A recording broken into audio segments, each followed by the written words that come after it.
Agrawal. Today I will teach you the next topic, active absorptions. Okay, before we will start this topic, we have discussed about the passive absorption. ठीक है, हमने passive absorption के बारे में पढ़ा था कि पैसिव एब्जॉर्प्शन क्या होता है. The absorption, water absorption, plant के केस में वाटर का एब्जॉर्प्शन होता है without the expenditure of energy. Normally passive absorption जो होता है that is occur through gradient. Which gradient?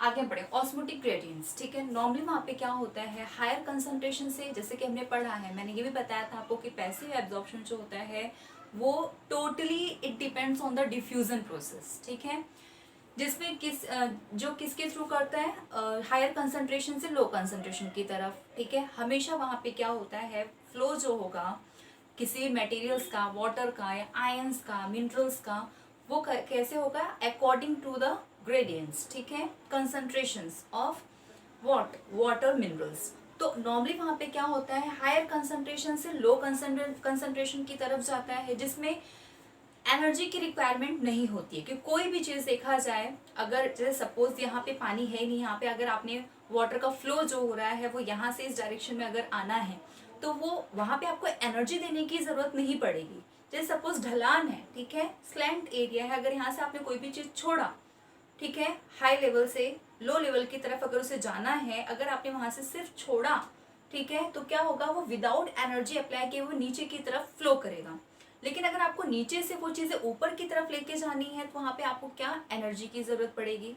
तो दैट इज़ द थिंग कि क्योंकि पैसिव एब्जॉर्प्शन जो होता है वो according to the concentration gradient की तरफ वर्क करता है, इसीलिए वहाँ पे आपको एनर्जी की ज़रूरत नहीं पड़ती है. लेकिन एक्टिव एब्जॉर्प्शन मैंने आपको एक चीज़ बताई थी कि यहाँ पे एनर्जी रिक्वायरमेंट होती है. ठीक है, एनर्जी रिक्वायरमेंट होती है. क्यों होती है, तो ये चीज़ें मैंने बताई थी कि एक्टिव एब्जॉर्प्शन जो होता है वो कब होता है, एट द नाइट टाइम. ठीक है, रात के समय होता है. यही वजह है कि उसे एनर्जी की रिक्वायरमेंट होती है. क्यों ऐसा, क्योंकि मैंने बताया था आपको कि पैसिव एब्जॉर्प्शन दिन के टाइम में होता है और it is totally depend on the transpiration. ठीक है, जैसे जैसे ट्रांसपिरेशन होता जाएगा, मैंने आपको बताया था कि 2-4 सेल होते हैं. सपोज ऊपर के सेल में पानी पहुंच गया है, नीचे से ऊपर की तरफ उस सेल से पानी अगर ट्रांसपिरेशन के थ्रू बाहर निकल गया है तो एक गैप बन जाता है वहाँ पे. इट मीन सेल जो होता है जहाँ से पानी निकल चुका है वो फ्लैसिड हो जाता है. लेकिन वो फ्लैसिड ज़्यादा टाइम तक नहीं होता है. क्यों? क्योंकि डिफ्यूजन्स के थ्रू क्या होता है, वो कंटिन्यू, वो फ्लैसिड होने का टाइम नहीं मिलता है उसे, कंटिन्यू वहाँ पे वाटर फिल होते रहते हैं. ठीक है, तो इट मीन्स हाई से लो की तरफ हमेशा क्या होता है, पानी जो होती है कंटिन्यू फ्लो करती रहती हैं. और जैसे जैसे ट्रांसपिरेशन होता है वैसे वैसे उसकी स्पीड भी बढ़ती है, कंसंट्रेशन ग्रेडियंट की फ्लो होने की. तो ये चीज़ें होती हैं वहाँ पे. यही वजह है कि दिन के टाइम में ट्रांसपिरेशन होता रहता है, जिसके वजह से वाटर हाई लेवल से लो की तरफ कंटिन्यू वहाँ पे, जहाँ पे पानी कमी होगी that is a low area, वहाँ पे कंटिन्यू फ्लो होती रहती हैं. Okay, from the root to upper part. लेकिन यहाँ पे क्या होता है, जैसे मैंने बताया एक्टिव एब्जॉर्प्शन में क्या होता है, एक्टिव एब्जॉर्प्शन क्योंकि रात के टाइम में होता है, ट्रांसपिरेशन वहाँ पे बिल्कुल भी नहीं होता है, जिसकी वजह से वहाँ पे क्या होती है, कंसंट्रेशन ग्रेडियंट्स भी नहीं होता है. अब यहाँ पे एक्टिव एब्जॉर्प्शन जो होता है, जैसे कि मैंने यहाँ पे लिखा भी है, it occurs against the DPT gradients. DPT gradients जहाँ पे पानी की रिक्वायरमेंट है उसके ऑपोजिट वो वर्क करता है. ठीक है, अगेंस्ट द डीपीटी ग्रेडियंट्स मतलब यहाँ पे क्या है, डीपीटी ग्रेडियंट्स है ही नहीं, पानी कंसंट्रेशन ग्रेडियंट्स नहीं है वाटर का, लेकिन फिर भी उसे क्या करना है, वो एब्जॉर्प्शन करना है वाटर का. ठीक है, यहाँ पे आपका हाई टू लो नहीं होता है. एक्चुअली यहाँ पे देखा जाए तो एक्टिव एब्जॉर्प्शन जो होता है दो टाइप का होता है, that I have written here, osmotic active absorption and non osmotic active absorption. Osmotic active absorption आप नाम से ही समझ सकते हैं, ऑस्मोसिस. ठीक है, ऑस्मोसिस वहाँ पे होता है. अब यहाँ पे क्या होता है, what is osmotic active absorption, तो यहाँ पे मैंने लिखा है, ठीक है, water is absorb from soil into xylem according to osmotic gradients to create it energy required. यहाँ पे जैसे मैंने बताया कि वहाँ पे ग्रेडियंट्स नहीं होता है. इट मीन्स मैंने क्या बताया था आपको कि पानी जब ऊपर जाता है तो वहाँ पे एक रूट प्रेशर बनता है. ठीक है, ठीक है, कॉर्टेक्स में रूट प्रेशर बनता है, उस रूट प्रेशर से क्या होता है, वो पेरिसाइकिल में जाता है पानी, ठीक है, एंड पेरिसाइकिल से वो कहाँ जाता है, जाइलम, एंड देन जाइलम से वो अपवर्ड डायरेक्शन में जाता है due to the root pressure. But what happen in this case, यहाँ पे क्योंकि कंसंट्रेशन ग्रेडियंट्स नहीं है, लेकिन यहाँ पे उसे बनाना पड़ता है, क्योंकि जब तक वो ऑस्मोटिक ग्रेडियंट्स, जब तक वहाँ पे कंसंट्रेशन नहीं बनेगा पानी का ज्यादा, तब तक वहाँ पे रूट प्रेशर अप्लाई नहीं होगा, और रूट प्रेशर अप्लाई नहीं होगा तो वो ऊपर की तरफ नहीं जाएगा. तो इसके लिए उसको क्या करनी पड़ती है, एनर्जी खर्च करनी पड़ती है. किसमें, ऑस्मोसिस में, ठीक है, ऑस्मोटिक एक्टिव एब्जॉर्प्शन में. ऑस्मोसिस सबसे पहले यहाँ पे ये एब्जॉर्प्शन जो था, ऑस्मोटिक एक्टिव एब्जॉर्प्शन किसने दिया था, एटकिन एंड प्रिस्कली इन 1922 में. ओके, इन्होंने दिया था. तो ये चीजें आपको समझ में आया कि ऑस्मोसिस होने के लिए उसे एनर्जी खर्च करनी पड़ती है, क्योंकि ट्रांसपिरेशन नहीं हो रहा है, रात के टाइम में हो रहा है, ये ट्रांसपिरेशन नहीं हो रहा है, यही वजह है कि उसको पानी खींचने के लिए एनर्जी की रिक्वायरमेंट होती है.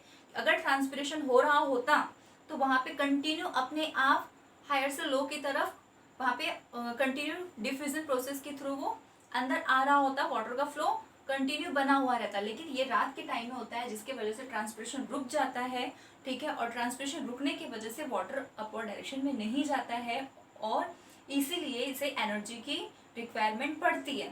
Okay, gradient of DPD develops from cell of epiblema. मैंने बताया था एपिब्लेमा क्या होता है, the epidermis, outermost layer of the root hair, that is the epidermis, that is also known as epiblema.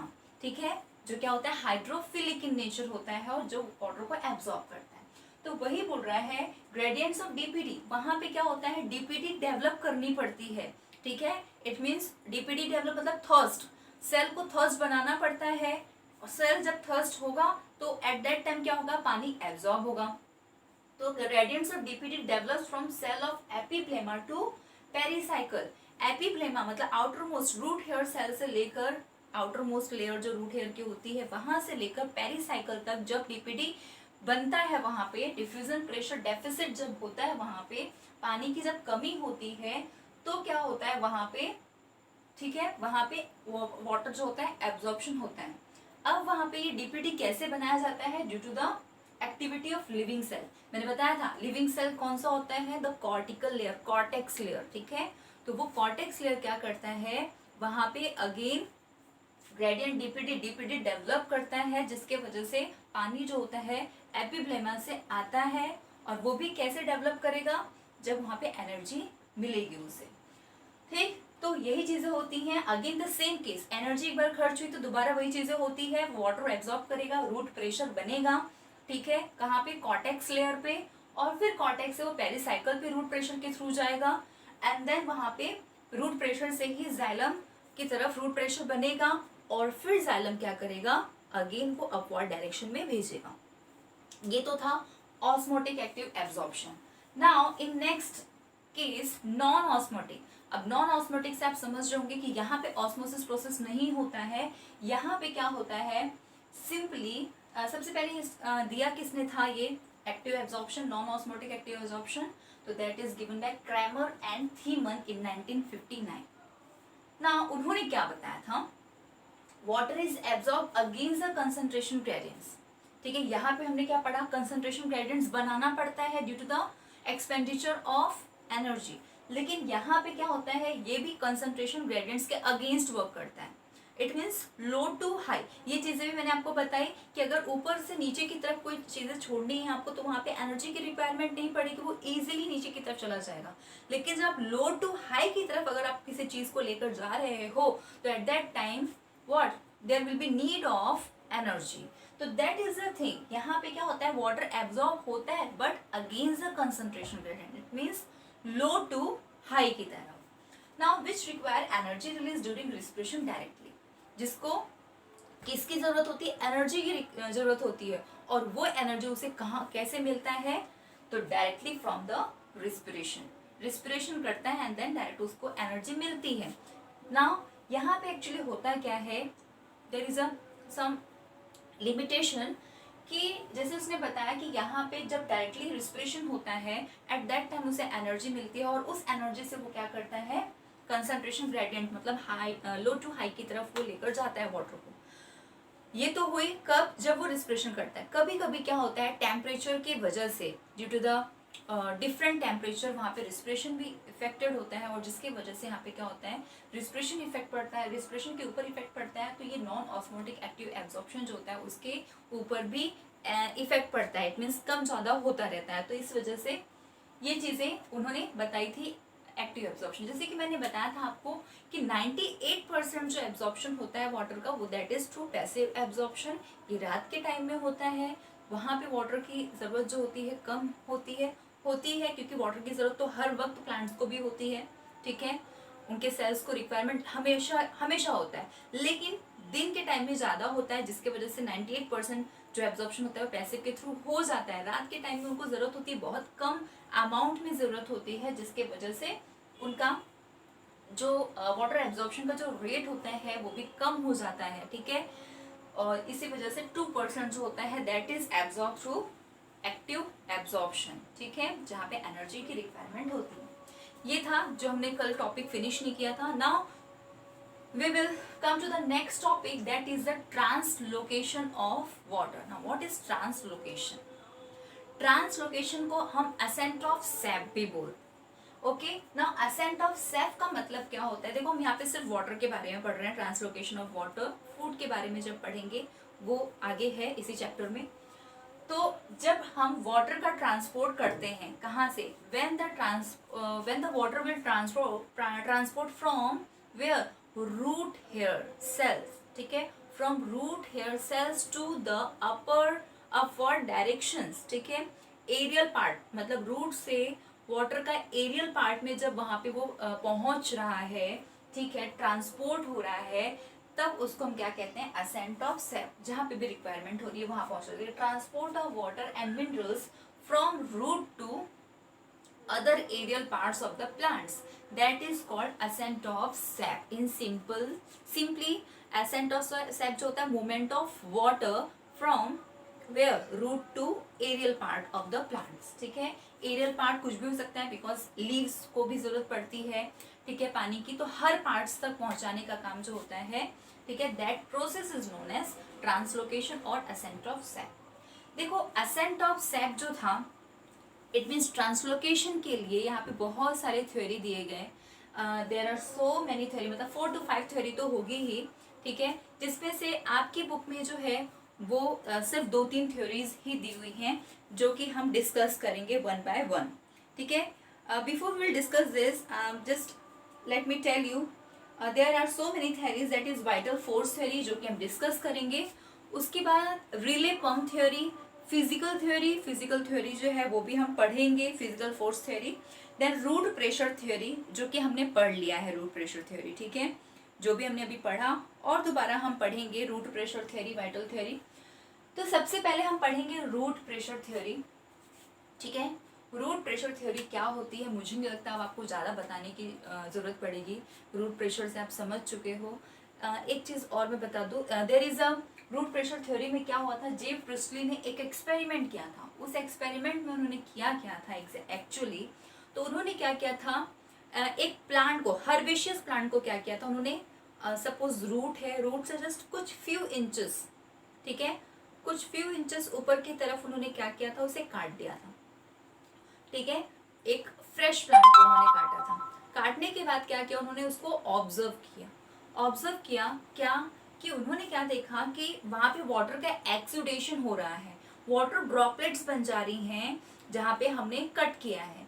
तो वो कट जो किया है वो कैसे वहां पे पानी के ड्रॉपलेट्स बन जा रही हैं, तो उन्होंने बताया था ये किसकी वजह से है, due to the root pressure theory. Clear, ये चीज उन्होंने एक्सपेरिमेंट में बताई थी। नाउ रूट प्रेशर थ्योरी को वाइटल थ्योरी भी बोला जाता है। As water absorption by root is constant, जैसे कि मैंने बताया, अब वैसे वाटर ड्रॉपलेट्स क्यों बन जाता है, ठीक है, मतलब अपर पार्ट्स को आपने काट दिया, एक्सपेरिमेंट में क्या था, अपर पार्ट्स को काट दिया, बस रूट का क्या है, रूट का कांटेक्ट है सॉइल से, एंड देन अपर पार्ट्स को सिर्फ फ्यू इंचेस तक ही उन्होंने स्टेम पार्ट को रखा, बाकी सारे पार्ट्स को उन्होंने काट दिया। तो उन्होंने क्या ऑब्जर्व किया, जो मैंने बताया, वाटर ड्रॉपलेट्स आ गए थे। क्यों आए थे, क्योंकि रूट जो होता है वो कंटिन्यू वहां पे क्या करता रहता है, कंटिन्यूअस प्रोसेस होता है, एक्टिव प्रोसेस होता है, किसका? वाटर एब्जॉर्प्शन का। तो हाइड्रोस्टैटिक प्रेशर, जिसकी वजह से क्या हुआ, वहां पे एक हाइड्रोस्टैटिक प्रेशर डेवलप हो गया। हाइड्रोस्टैटिक प्रेशर मैंने पहले भी डिस्कस किया है, वो डेवलप हो गया और उसके डेवलप होने से रूट प्रेशर डेवलप हो गया कहाँ पे? कॉर्टेक्स लेयर में। ये चीजें मैंने बताई थी, ठीक है। और जो कि क्या करता है? रूट प्रेशर डेवलप करता है। हाइड्रोस्टैटिक प्रेशर डेवलप होने से रूट प्रेशर डेवलप होता है और due to that root pressure water will transport from pericycle to xylem, and xylem transport that water to upward direction against the gravity. That is the root pressure theory. Okay, pressure is one. अब वो जो pressure जो बना था, ठीक है, pressure जो अगर 1 to 2 बार एटमोस्फेयर, 2 बार मैंने बताया था आपको वाटर पोटेंशियल्स की क्या होते हैं यूनिट जो होती है, दैट इज बार। तो pressure is 1 to 2 bar which is enough to pump. Root pressure में जो प्रेशर बनता है वो कितना बनता है? 1 to 2 बार्स बनते हैं, 1 to 2 एटमोस्फेयर बनता है। वो प्रेशर इनफ होता है कि वाटर को आप 10 to 20 मीटर्स अपवर्ड डायरेक्शन में आप ट्रांसपोर्ट करा सको, ठीक है। ये तो उन्होंने बताया था with the help of experiment. लेकिन ये जो था उनका थ्योरी जो थी, वो थ्योरी हर प्लांट के केस के लिए एप्लीकेबल नहीं थी। इट मीन ज़्यादा ये थ्योरी जो थी वो चली नहीं, ज़्यादा फॉलो नहीं हुए, ठीक है। क्यों? क्योंकि कुछ लिमिटेशंस थे। अब वो लिमिटेशन क्या थी? जैसे कि आपने पढ़ा यहाँ पे कि 10 to 20 मीटर अपवर्ड डायरेक्शन में ही पानी का फ्लो हो पाता था, उससे ज़्यादा नहीं। तो एक तो ये था कि जो टॉलर प्लांट्स है, क्योंकि प्लांट्स जो ट्रीज होते हैं वो तो बहुत ही हाइटेड होती हैं, they will be grows more than 20 metres. तो ऐसे प्लांट के केस में क्या किया जाए, ठीक है। तो ऐसे प्लांट के केस में वो एप्लीकेबल नहीं हुआ, मतलब वो सिर्फ और सिर्फ हर्बिशियस प्लांट के लिए एप्लीकेबल रहा, इसलिए ये ज्यादा नहीं माना गया। Then ascent of sap can also occur in the absence of root system. Root system अगर आप काट दें, ठीक है, तो भी क्या होता है? असेंट ऑफ सैप होता रहता है। Root system in the sense नीचे जो रूट्स वगैरह होती हैं, दैट थिंग्स। देखो, क्योंकि उन्होंने क्या बताया था कि रूट्स का होना जरूरी है, क्योंकि रूट क्या कर रहा है? एब्जॉर्ब कर रहा है वाटर को, एंड देन वाटर जो है वो निकल रहा है in the form of water droplets. Root pressure उसके वजह से डेवलप हो रहा है और तब पानी ऊपर की तरफ जा रहा है। लेकिन आपने सुना होगा या फिर आपने कभी देखा भी होगा कि अगर आप मनी प्लांट्स को बीच में से ही काट दो, ठीक है, और काट के उसे सिर्फ पानी में डाल दो, तो क्या आपने ऑब्जर्व किया है कि वो फिर भी ग्रो करता है, फिर भी उसमें पानी का ट्रांसपोर्ट होता है? तो वो कैसे? ड्यू टू द जाइलम, ठीक है। रूट सिस्टम काट दो, लेकिन उसके अंदर जो जाइलम प्रेजेंट होता है वो तो बराबर पानी का फ्लो करवाता है। इट मीन स्टेम भी रहा तो भी वाटर का फ्लो होगा, कहने का मतलब ये है। लेकिन उन्होंने क्या बताया था कि रूट सिस्टम में ही होता है, लेकिन ऐसा नहीं है, ठीक है। रूट प्रेशर जो है वो डेवलप होता है स्टेम में भी। तो ascent of sap can also occur in the absence of root system, ठीक है। ये तो लिमिटेशंस थे उनकी। Then in taller plants root pressure is almost zero. Taller plants होते हैं, जितना ज्यादा हाइटेड प्लांट्स होगा वहां पे क्या होगा? रूट प्रेशर उतना ही कम, धीरे धीरे कम होता जाएगा। तो टॉलर प्लांट्स में क्या होता है? रूट प्रेशर जो है वो जीरो है, तो पानी वहां पे पहुंच नहीं सकता। ये भी एक उनका ड्रॉबैक था। Then xylem cell under normal condition is under tensions, it show negative hydrostatic pressure. Normal condition में जाइलम जो होता है वो नेगेटिव हाइड्रोस्टैटिक प्रेशर डेवलप करता है, ठीक है। इट मीन्स वाटर अंदर ले जाने के बजाय क्या होते हैं? वो नेगेटिव मतलब वहां पे हाइड्रोस्टैटिक प्रेशर डेवलप नहीं होते हैं। ऐसे केसेस में पानी कैसे फ्लो करेगा ऊपर की तरफ? तो ये चीजें उन्होंने अच्छे से एक्सप्लेन नहीं किया था। कुछ लिमिटेशंस थे उनके, जिसकी वजह से ये ज्यादा पॉपुलर नहीं हुआ। ओके, देन नेक्स्ट आया क्या? कैपिलैरिटी थ्योरी, ठीक है ना। कैपिलैरिटी थ्योरी में क्या बताया? Capillarity theory is also known as what? Physical force theory, ठीक है। फिजिकल फोर्स थ्योरी बोला जाता है। अकॉर्डिंग टू दिस, सबसे पहले physical force theory and capillarity theory Boheme ने 1863 में परफॉर्म किया था। एक विक, आपने लैंप देखा होगा, पहले लैंप वगैरह बहुत जलाते थे कैरोसिन के, उसमें आपने देखा होगा एक कपड़े की विक होती है, ठीक है, बत्ती जिसे हम बोलते हैं। तो उन्होंने क्या किया? उसको ऑयल में डिप किया। जब उन्होंने बोहेम ने, ठीक है, जब उन्होंने ऑयल में डिप किया तो उन्होंने क्या देखा कि जो ऑयल है वो अपने आप ऊपर की तरफ एब्जॉर्ब होता जा रहा है। वो किसके वजह से? Due to the presence of capillarity. ठीक है, कैपिलैरिटी जो कि मैंने आपको पहले ही बताया था कि पानी जो रूट जो एब्जॉर्ब करता है, प्लांट्स जो एब्जॉर्ब करता है water, that is in the form of capillarity water. ठीक है, तो वही चीजें यहाँ पे होता है। उन्होंने उसके थ्रू ये बताया कि किसी भी कैपिलैरिटी, इट मीन्स जाइलम में भी क्या होता है, कैपिलैरिटी होती है। उन्होंने उसे विक को ध्यान में देते हुए उन्होंने क्या देखा कि अगर देखा जाए तो स्ट्रॉ लिया जाए, अगर आप स्ट्रॉ को पानी, सपोज कोई भी कंटेनर है उसमें पानी आपने डाल रखा है, ठीक है, और जब आप स्ट्रॉ को डुबाते हैं उसके अंदर, तो आपने देखा होगा कि स्ट्रॉ के अंदर पानी का जो लेवल होता है, स्ट्रॉ के अंदर उस लेवल से ज्यादा पानी गया हुआ रहता है। ठीक है, there will be the level difference. तो वो क्यों होता है? Due to the presence of capillarity. तो उन्होंने क्या बताया था कि इसके लिए कैपिलैरिटी थ्योरी जो था वो एप्लीकेबल होता है where physical forces and dead cells are responsible. Physical forces मैंने आपको बताया था, कोहेशन एंड अधेशन फोर्स, याद होगा आप लोगों को। कोहेशन फोर्स मैंने बताया था when the force of attraction applied in the similar types of molecules। ठीक है, जैसे वाटर के बीच में अगर क्या हो रहा है, फोर्स ऑफ अट्रैक्शन अप्लाई हो रहा है, तो at that time it will be known as cohesion force. लेकिन अगर आपने पानी हाथ पे रखा हुआ है और हाथ आपका वेट हो जा रहा है, कैसे? तो due to the presence of what, adhesive type of forces. वो चीजें हम डायग्राम के थ्रू डिस्कस करेंगे। तो physical forces and dead cells are responsible. Dead cell आपने पढ़ा हुआ 11th में कि जाइलम जो होते हैं that is the dead permanent tissues. ठीक है, तो वो रिस्पॉन्सिबल होता है। And capillarity is because of surface tension, force of cohesion and adhesion. जो मैंने बताया, कोहेसिव एडहेसिव फोर्स होने की वजह से क्या होता है, वो ऊपर की तरफ जाता है। ठीक है, क्योंकि अगर, लेट मी एक्सप्लेन यू,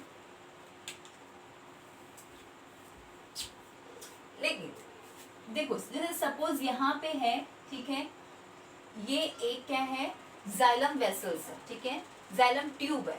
अब इस जाइलम ट्यूब में क्या है, वाटर ड्रॉपलेट्स हैं। सपोज ये वाटर ड्रॉपलेट्स हैं, क्लियर। इन दोनों ये वाटर ड्रॉपलेट्स के बीच में जो फोर्स ऑफ अट्रैक्शन है, that will be known as what, cohesive forces. And xylem vessels का, ठीक है, जाइलम वेसल्स का इस वाटर ड्रॉपलेट्स के साथ जो है क्या, अट्रैक्शंस, ठीक है, that part is known as what, adhesive force. तो ये इसी वजह से, due to the cohesive and adhesive force के वजह से क्या हो रहा है, पानी जो है वो ऊपर की तरफ पंप हो रहा है। ठीक है, ये चीजें इन्होंने बताई थी। तो because of capillary water is raised upward against the gravity. ठीक है, ये यही फोर्स होने की वजह से यहाँ पे, और capillarity, capillarity is a main thing. ठीक है, कैपिलैरिटी जो है वो मेन थिंग होती है। जितना ज्यादा, जितना कम क्या होगा, नैरो, मतलब ऐसा बोल लो कि जितना ज्यादा नैरोवर होगा, ठीक है, कैपिलैरिटी जितनी ज्यादा होगी, ठीक है, इट मीन्स नैरो पॉइंट जितना ज्यादा होगा, ट्यूब जितनी पतली होगी, पानी उतना ही अच्छे से और उतना ही फास्ट क्या होगा, इजीली बोल सकते हो, इजीली क्या होगा, ऊपर की तरफ ट्रांसपोर्ट होगा। ठीक है, ये तो चीजें उन्होंने बताई। और जितना ज्यादा वाइडर होगा, क्या होगा, पानी का लेवल जो है वो ऊपर की तरफ नहीं जाएगा, ठीक है, वो नीचे की तरफ ही रह जाएगा। क्लियर हो गया इतना? तो दैट इज द थिंग जो उन्होंने बताई थी। तो ये भी जो था, ये भी ज्यादा फॉलो नहीं हुए, ज्यादा एक्सेप्टेबल नहीं हुए, क्योंकि इसके भी कुछ लिमिटेशंस थे। ओके, इसके भी कुछ लिमिटेशंस है। वो लिमिटेशंस क्या थे? तो पहली बात तो ये कि due to the capillarity theory, यहाँ पे प्लांट जो था वो फ्यू सेंटीमीटर्स तक ही, मतलब जो वाटर था वो प्लांट के अंदर कुछ फ्यू सेंटीमीटर्स तक ही ऊपर पहुंच पा रहा था, ज्यादा ऊपर नहीं। ठीक है, क्यों?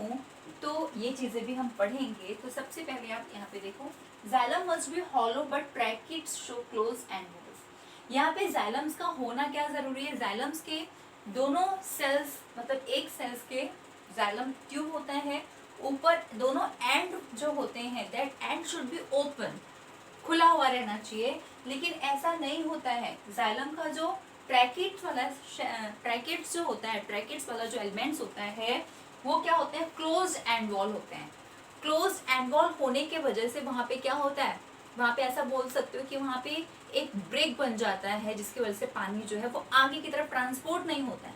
वेसल्स तो बहुत नैरो होते हैं, लेकिन एक्चुअली क्योंकि यहाँ पे ब्लॉकेज हो जाता है वहां पे एंड वॉल में, जिसकी वजह से पानी आगे इस तरफ वहां पे ऐसा बोल सकते हो पुश नहीं होता है।